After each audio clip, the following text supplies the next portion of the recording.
आज की इस गहन चर्चा में सीधे उस चमत्कारिक प्रक्रिया पर आते हैं जो जीवन का सबसे बड़ा रहस्य है। विषय है कोशिका चक्र और कोशिका विभाजन।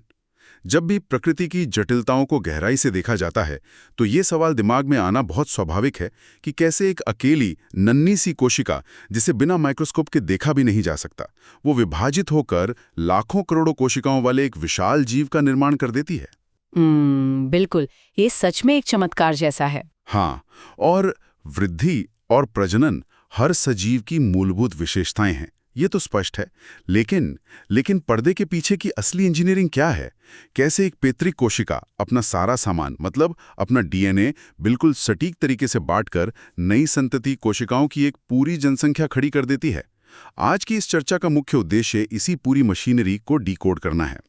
डीएनए प्रतिकृति से लेकर कोशिका के दो हिस्सों में बंटने तक की इस जटिल प्रक्रिया को बोर्ड और नीट जैसी राष्ट्रीय स्तर की परीक्षाओं के मानकों के आधार पर बिल्कुल स्टेप बाय स्टेप समझा जाएगा। देखिए, यह एक जीव विज्ञान की सबसे तार्किक और व्यवस्थित प्रक्रियाओं में से एक है।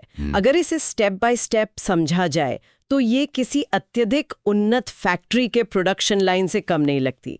जब भी कोशिका विभाजन की बात होती है तो ये केवल एक कोशिका के अचानक बीज से टूट जाने की कहानी नहीं है। हाँ, मतलब ऐसा नहीं है कि बस एक गुब्बारा बीज से दब गया और दो बन गए। बिल्कुल नहीं, ये एक बहुत ही समन्वित चक्र है। कोशिका चक्र। हाँ, कोशिका चक्र उन घटनाओं का एक पूरा अनुक्रम है जिसमें कोशिका पहले अपने जीनोम का द्विगुणन करती है, अन्य आवश्यक संगठकों का संश्लेषण करती है और अंततः विभाजित होकर दो नई संतति कोशिकाओं का निर्माण करती है। इस पूरी प्रक्रिया पर आनुवांशिक नियंत्रण होता है। आनुवांशिक नियंत्रण मतलब डीएनए खुद ये तय करता है कि सब सही से हो रहा है या नहीं? जी, यह नियंत्रण इसलिए बहुत जरूरी है ताकि विभाजन में कोई भी गलती न हो और नई कोशिकाओं में बिल्कुल वही पैतृक जीनोम जाए।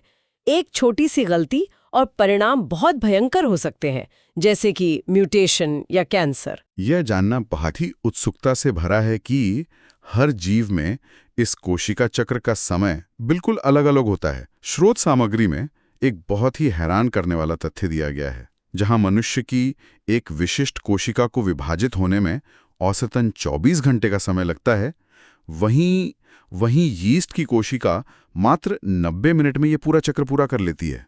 24 घंटे और 90 मिनट, समय का ये इतना बड़ा अंतर सच में चौंकाने वाला है। बिल्कुल, और यहाँ विश्लेषण करने वाली बात यह है कि यह जो 24 घंटे का समय मनुष्य की कोशिका लेती है, उसका बंटवारा किस तरह होता है।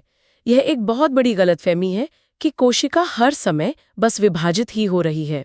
तो असल में क्या हो रहा होता है? असल में जो वास्तविक कोशिका विभाजन का समय है, जिसे एम प्रावस्था या एम फेज कहते हैं, वह 24 घंटे में से सिर्फ लगभग 1 घंटे का ही होता है। सिर्फ 1 घंटा? यानी कोशिका चक्र की कुल अवधि का 95% से अधिक समय केवल तैयारी में ही बीत जाता है। हाँ बिल्कुल, ऐसा ही है। ये तो कुछ ऐसा हुआ जैसे किसी भव्य आयोजन की तैयारी महीनों तक चलती है, लेकिन मुख्य कार्यक्रम सिर्फ 1 दिन का होता है। ये बहुत ही सटीक तुलना है।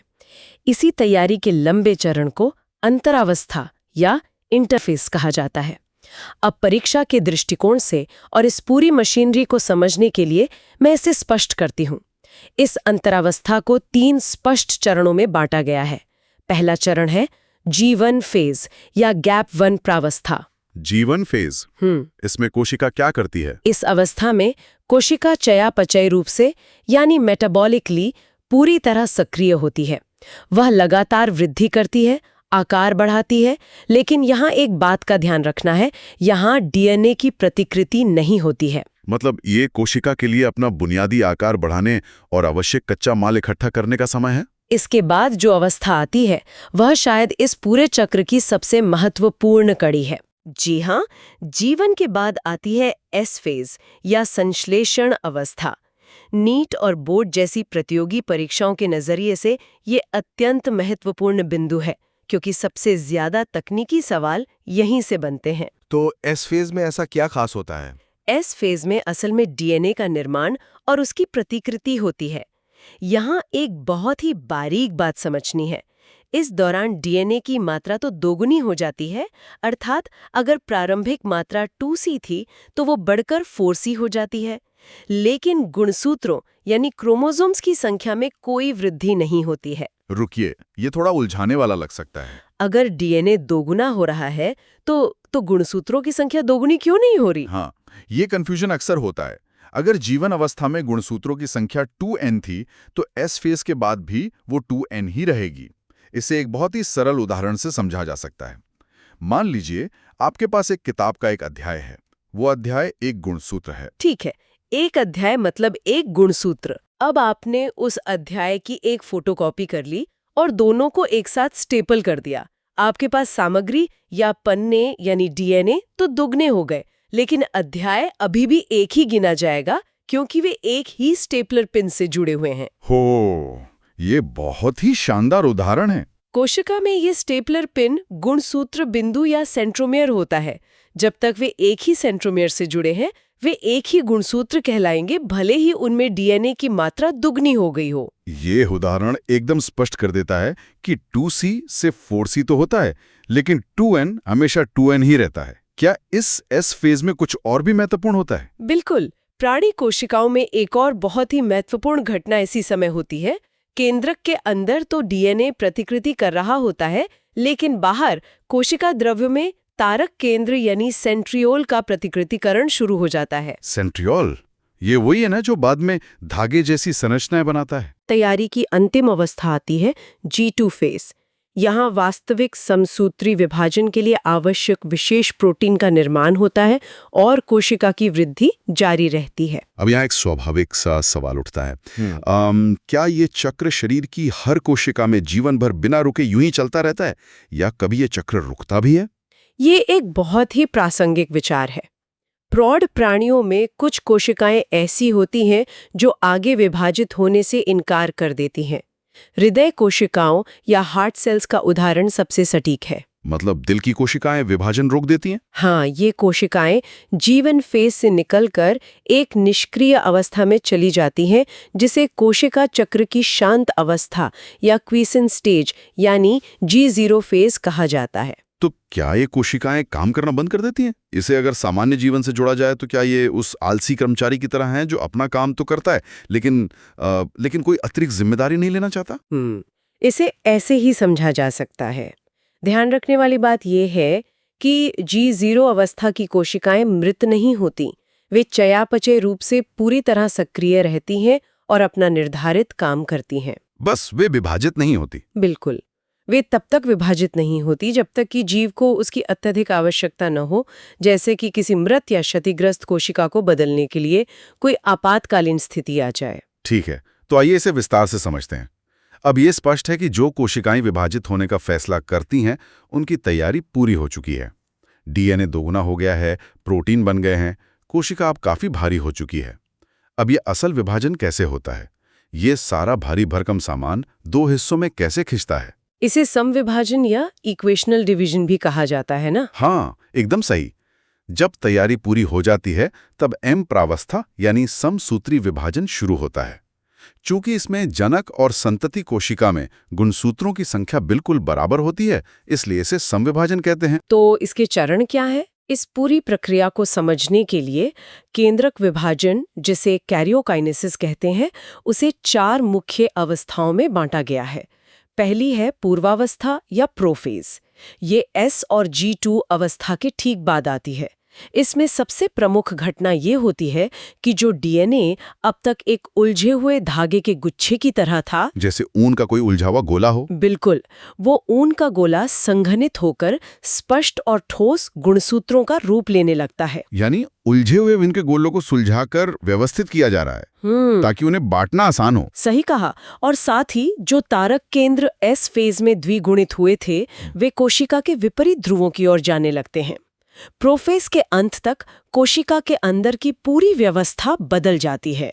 गोल्जिकाएं, अंतर्द्रव्यी जालिका, केंद्रिका और यहाँ तक कि केंद्रक आवरण भी पूरी तरह विघटित होकर अदृश्य हो जाते हैं। सारा सामान कोशिका द्रव्य में आ जाता है। इसके बाद दूसरी अवस्था आती है मध्यावस्था या मेटाफेज। क्या यहीं पर गुणसूत्र कोशिका के बिल्कुल बीच में आकर लाइन में लग जाते हैं? हाँ, मध्यावस्था में गुणसूत्र कोशिका के मध्य में एक सटीक पंक्ति में आ जाते हैं।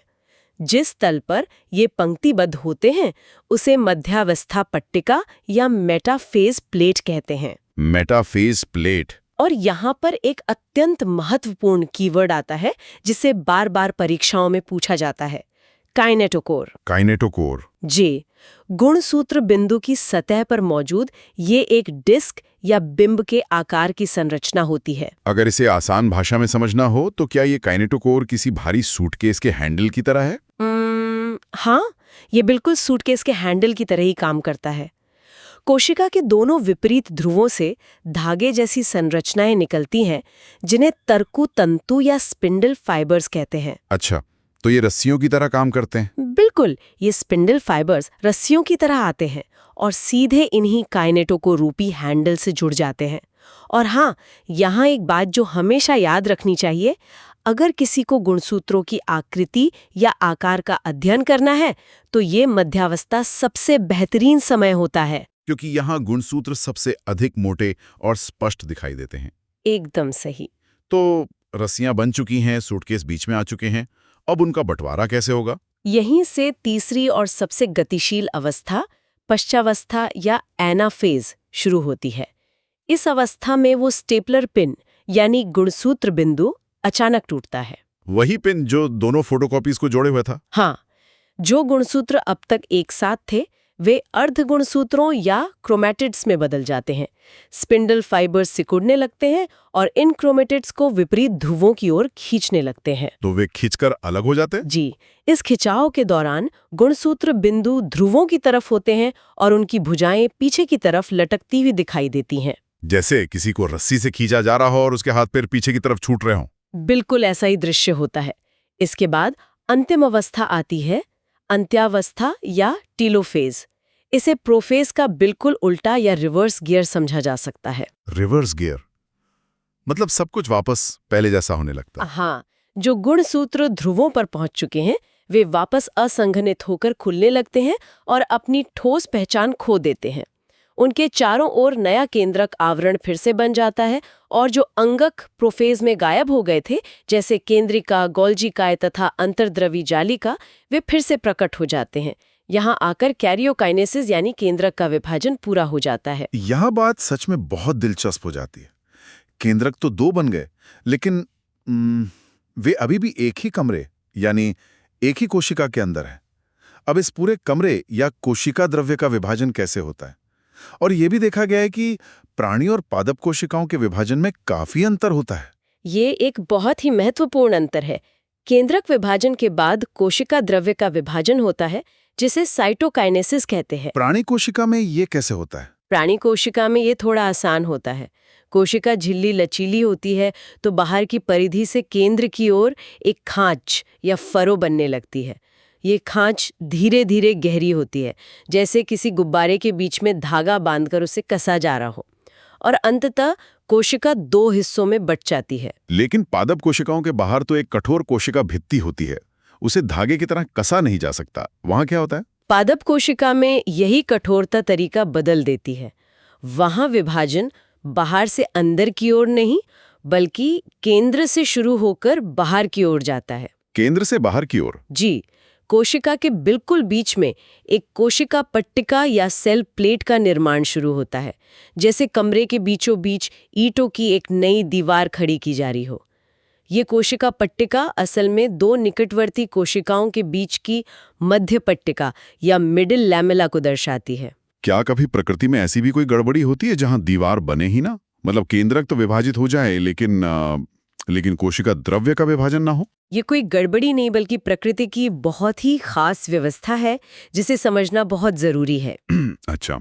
जब कैरियोकाइनेसिस के बाद साइटोकाइनेसिस नहीं होता तो एक ही विशाल कोशिका के अंदर कई सारे केंद्रक जमा हो जाते हैं। इसे बहुकेंद्रकीय कोशिका या सिंसीटियम कहा जाता है। सिंसीटियम, इसका कोई आम उदाहरण है?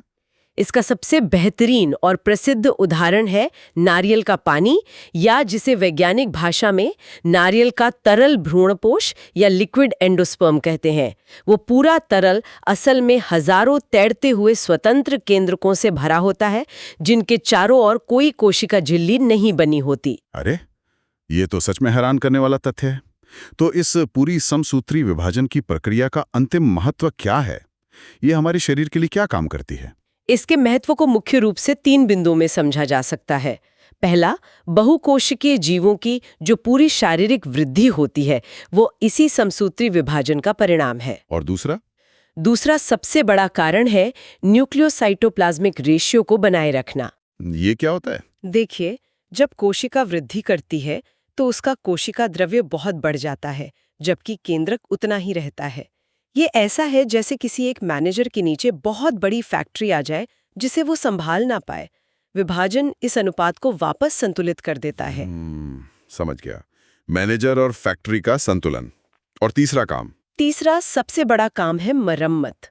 हमारी त्वचा की ऊपरी परत, आहार नाल की भीतरी सतह और रक्त कोशिकाओं का निरंतर प्रतिस्थापन इसी विभाजन द्वारा संभव हो पाता है। त्वचा की कोशिकाएं तो शरीर की सबसे बड़ी वर्कहॉलिक होती हैं, जो लगातार विभाजित होती रहती हैं। तो आखिर इस सब का मतलब क्या है? समसूत्री विभाजन ने शरीर की वृद्धि कर दी, पुरानी कोशिकाओं की मरम्मत कर दी, यहां तक सब स्पष्ट है। लेकिन जब बात नई पीढ़ी के निर्माण की आती है, जब लैंगिक जनन की बात होती है, तब तो ये तरीका काम नहीं आ सकता। वहां तो अगुणित यानी हैप्लॉइड युग्मकों की जरूरत होती है। यहीं पर जीव विज्ञान का सबसे बड़ा मास्टर स्ट्रोक सामने आता है, एक नए प्रकार का विभाजन जिसे अर्धसूत्री विभाजन या मियोसिस कहते हैं। सोचिए, लैंगिक जनन में 2 युग्मकों, माता और पिता का संयोजन होता है। हाँ। अगर युग्मक बनाते समय गुणसूत्र आधे ना किए जाएं, तो हर पीढ़ी में गुणसूत्रों की संख्या दोगुनी होती जाएगी। मनुष्य में 46 से 92, फिर 184 हो जाएंगे, जो जीवन के लिए बिल्कुल असंभव है। इसलिए प्रकृति अर्धसूत्री विभाजन के जरिए गुणसूत्रों की संख्या को ठीक आधा कर देती है। तो ये प्रक्रिया समसूत्री विभाजन से कितनी अलग है? इसकी सबसे खास बात यह है कि इसमें डीएनए प्रतिकृति का केवल एक ही चक्र होता है, वही एस फेज। लेकिन कोशिका के बंटने के 2 क्रमिक चक्र होते हैं। 2 चक्र? जी, जिन्हें मियोसिस 1 और मियोसिस 2 कहा जाता है। स्रोत सामग्री देखने पर यह स्पष्ट होता है कि मियोसिस 1 का जो पहला चरण है, पूर्वावस्था 1 या प्रोफेज 1, वो बहुत ही ज्यादा लंबा और जटिल है। इसे समझना अक्सर सबसे चुनौतीपूर्ण होता है। ये पूरे प्रक्रिया का दिल है। मियोसिस 1 की प्रोफेज 1 सच में बहुत लंबी होती है और गुणसूत्रों के व्यवहार के आधार पर इसे 5 उप अवस्थाओं में गहराई से बांटा गया है। नीट के नजरिए से इसे बहुत ही ध्यान से समझना होगा। तो पहली अवस्था क्या है? पहली अवस्था है तनुपट या लेप्टोटीन। इसमें उलझे हुए गुणसूत्र धीरे धीरे संघनित होकर माइक्रोस्कोप के नीचे स्पष्ट होने लगते हैं। दूसरी अवस्था है युग्मपट या जाइगोटीन। जाइगोटीन में क्या होता है? यहाँ एक बहुत जादुई चीज होती है। समजात गुणसूत्र यानी होमोलॉगस क्रोमोसोम्स, एक माता से आया हुआ और एक पिता से आया हुआ समान गुणसूत्र, वे एक दूसरे को ढूंढकर आपस में जोड़े बनाना शुरू करते हैं। जैसे धुलाई के बाद मोजों के ढेर में से एक जैसे मोजों की जोड़ी बनाई जाती है। बिल्कुल सटीक। इस जोड़े बनने की प्रक्रिया को साइनेप्सिस या सूत्र युग्मन कहते हैं। यहाँ पर इन जोड़ों को मजबूती से बांधे रखने के लिए एक सिनेप्टोनिमल सम्मिश्र बनता है। सिनेप्टोनिमल सम्मिश्र? जी, इन जोड़ों को चतुष्क या युगली कहा जाता है, क्योंकि इनमें 4 क्रोमैटिड्स स्पष्ट दिखाई देने लगते हैं। अब आती है तीसरी और सबसे महत्वपूर्ण अवस्था, स्थूलपट या पैकेटीन। ये सबसे महत्वपूर्ण क्यों है? क्योंकि विकास और इवोल्यूशन का सारा रहस्य इसी अवस्था में छिपा है। यहाँ पुनर्योजन ग्रंथिकाएं बनती हैं और समजात गुणसूत्रों के बीच आनुवंशिक पदार्थों की अदला बदली यानी क्रॉसिंग ओवर होता है। ये क्रॉसिंग ओवर बिल्कुल ताश के पत्तों को फेंटने जैसा है ना? हाँ। ताकि ये सुनिश्चित हो सके कि जो नया जीव बनेगा वो अपने माता पिता की हूबहू कार्बन कॉपी नहीं होगा। एकदम सही। उसमें कुछ नए गुण होंगे और इस ताश को फेंटने के काम में जो एंजाइम उपयोग होता है उसका नाम रिकॉम्बिनेस है। Recombinase enzyme. इसके बाद चौथी अवस्था आती है द्विपट या डिप्लोटीन। अब चूंकि आनुवंशिक पदार्थों की अदला बदली हो चुकी है तो सिनेप्टोनीमल सम्मिश्र विघटित होने लगता है। गुणसूत्र एक दूसरे से अलग होने लगते हैं, लेकिन वे पूरी तरह अलग नहीं हो पाते। तो वे कहाँ जुड़े रहते हैं? जहां जहां पर विनिमय या क्रॉसिंग ओवर हुआ था वहां वे अभी भी जुड़े रहते हैं, जिससे अंग्रेजी के एक्स अक्षर जैसी संरचना बन जाती है। इस एक्स आकार की संरचना को काइज़मेटा कहते हैं। और इसके बाद अंतिम उपावस्था में ये एक्स आकार भी खुल जाता होगा। जी, पांचवी और अंतिम उपावस्था है पारगतिक्रम या डाइकाइनेसिस। इसमें काइज़मेटा का उपांति भवन यानी टर्मिनलाइजेशन हो जाता है। टर्मिनलाइजेशन को अगर हम किसी जैकेट की चेन या जिपर से तुलना करें, जो बीच में फंसी हो और फिर किनारों की तरफ खिसकते हुए पूरी तरह खुल जाए, तो क्या ये समझना सही होगा? ये एक बहुत ही शानदार तुलना है। जिपर की तरह ही गुणसूत्र किनारों से खुलते हुए अलग हो जाते हैं। इसी अवस्था के अंत में केंद्रिका और केंद्रक आवरण अदृश्य हो जाते हैं और कोशिका अब मध्यावस्था 1 की ओर बढ़ने के लिए तैयार हो जाती है। ये प्रोफेज 1 सच में एक भारी भरकम प्रक्रिया थी। तो एक बार जब गुणसूत्रों की क्रॉसिंग ओवर हो गई, उसके बाद मियोसिस 1 के बाकी चरण कैसे पूरे होते हैं? इसके बाद मध्यावस्था 1 आती है, जहां ये गुणसूत्रों के जोड़े मध्य रेखा पर आ जाते हैं। फिर पश्चावस्था 1 या एनाफेज 1 में समजात गुणसूत्र अलग हो जाते हैं और विपरीत ध्रुवों की ओर चले जाते हैं। लेकिन यहाँ एक बहुत बड़ा अंतर है जो समसूत्री विभाजन से अलग है। वह क्या? यहाँ गुणसूत्र बिंदु या सेंट्रोमियर नहीं टूटते। संतति अर्धगुणसूत्र अभी भी एक दूसरे से जुड़े रहते हैं, सिर्फ जोड़ा अलग होता है। ये एक बहुत ही महत्वपूर्ण बिंदु है। मतलब गुणसूत्र आधा हो गया, लेकिन वो अभी भी एक्स के आकार में ही अपने ध्रुव पर जा रहा है, बीच से टूटा नहीं है। बिल्कुल। फिर अंत्यावस्था 1 में केंद्रक आवरण वापस आ जाता है और कोशिका 2 हिस्सों में बंट जाती है। इन दोनों विभाजनों के बीच एक छोटी सी अवस्था आती है जिसे अंतरालावस्था या इंटरकाइनेसिस कहते हैं। इसमें क्या होता है? ये ध्यान रखना बहुत जरूरी है कि इस अवस्था में डीएनए का द्विगुणन दोबारा नहीं होता है। और फिर मियोसिस 2 शुरू होता है, जो शायद काफी हद तक सामान्य विभाजन जैसा ही है। हाँ, मियोसिस 2 बिल्कुल समसूत्री विभाजन के ही समान होता है। प्रोफेज 2, मेटाफेज 2, एनाफेज 2 और टेलोफेज 2 के माध्यम से अब वो गुणसूत्र बिंदु टूटता है और संतति अर्धगुणसूत्र अलग होते हैं। तो अंत में क्या परिणाम मिलता है? अंततः इस पूरी लंबी और जटिल प्रक्रिया के समाप्त होने पर एक पैतृक कोशिका से 4 अगुणित कोशिकाएं यानी हैप्लॉइड सेल्स का निर्माण होता है। तो ये पूरा का पूरा जैविक नृत्य जो इतनी सटीकता से चलता है, इसी पर जीवन की निरंतरता टिकी है। अगर हम इसे व्यापक परिप्रेक्ष्य से जोड़कर देखें तो प्रकृति का एक अद्भुत विरोधाभास सामने आता है। गुणसूत्रों की संख्या को जानबूझकर आधा किया जा रहा है, लेकिन यही वो एकमात्र प्रक्रिया है जो पीढ़ी दर पीढ़ी हर प्रजाति में गुणसूत्रों की उस विशिष्ट संख्या को, जैसे मनुष्यों में 46, हमेशा संरक्षित रखती है। हाँ, ये तो है। और सबसे बड़ी बात, जो क्रॉसिंग ओवर के जरिए ताश के पत्ते फेंटे गए थे, उससे जो आनुवंशिक विभिन्नताएं पैदा होती हैं, वे किसी भी जीव के विकास और इवोल्यूशन के लिए सबसे बड़ी चाबी हैं। इन्हीं विभिन्नताओं के कारण पृथ्वी पर जीवन इतने बदलते हुए वातावरण में भी बचा हुआ है। ये सच में रोंगटे खड़े कर देने वाली इंजीनियरिंग है। लेकिन इस पूरी चर्चा को समाप्त करने से पहले स्रोत सामग्री में छिपे एक बेहद चौंकाने वाले तथ्य पर विचार करना बहुत जरूरी है। हमने देखा कि मियोसिस की प्रक्रिया एक टाइमर पर सेट है, लेकिन स्रोत बताता है कि कुछ कशेरुकी प्राणियों के अंडाणुओं में यानी वर्टिब्रेट्स के oocytes में जो द्विपट या डिप्लोटीन अवस्था होती है, जहां एक्स आकार का काइज़मेटा बनता है, हाँ वही, वो अवस्था महीनों या वर्षों तक रुकी रह सकती है। ये ऐसा है जैसे कोई वीडियो गेम खेल रहा हो और बीच में पॉज बटन दबाकर सालों के लिए चला जाए। ये सच में हैरान करने वाला है। सोचने वाली बात ये है कि कोशिका के अंदर ऐसा कौन सा जैविक अलार्म या बायोलॉजिकल सिग्नल होगा जो 10 या 15 सालों की इस गहरी नींद के बाद अचानक बजता है। वो कौन सा ट्रिगर है जो इन रुकी हुई कोशिकाओं को जगाता है और विभाजन को फिर से शुरू करने का सटीक निर्देश देता है। ये कोशिक के घड़ियों का एक ऐसा गहरा रहस्य है जो हमें ये याद दिलाता है कि इस सूक्ष्म स्तर पर प्रकृति की प्रोग्रामिंग को समझने की दिशा में अभी भी बहुत कुछ जानना बाकी है।